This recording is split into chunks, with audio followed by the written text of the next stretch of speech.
সামাজিক সেবার মধ্যে দিয়ে সুবর্ণ জয়ন্তী উদযাপনের বার্তা দিল আগরতলা চারিপাড়াস্থিত শান্তি সংঘ। সুবর্ণ জয়ন্তী বর্ষ উপলক্ষে মঙ্গলবার ক্লাব প্রাঙ্গণে সংগঠনটির উদ্যোগে অনুষ্ঠিত হয় এক রক্তদান শিবির। রক্তদান শিবিরের উদ্বোধন করেন রাজ্যের রাজ্যপাল ইন্দ্রসেনা রেড্ডি নাল্লু। অনুষ্ঠানে উপস্থিত ছিলেন বাধারঘাট বিধানসভা কেন্দ্রের বিধায়ক মীনা রানী সরকার সহ অন্যান্য বিশিষ্ট ব্যক্তিবর্গ।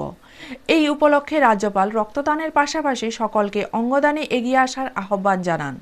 রক্তদান শিবির শেষে ক্লাব কর্তৃপক্ষ এলাকার গুণীজনদের সংবর্ধনা প্রদান করে অনুষ্ঠানকে আরো স্মরণীয় করে তোলে। ব্যুরো রিपोर्ट न्यूज तत्काल 24।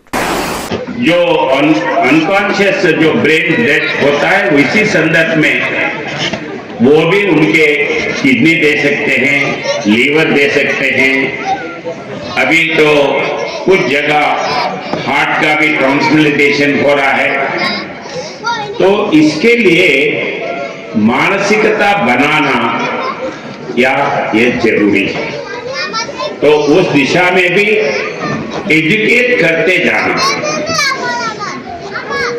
ताकि भगवान से इतना ही प्रार्थना करना है कि अपने को वो सिचुएशन नहीं आना है, सब अच्छे रहना है।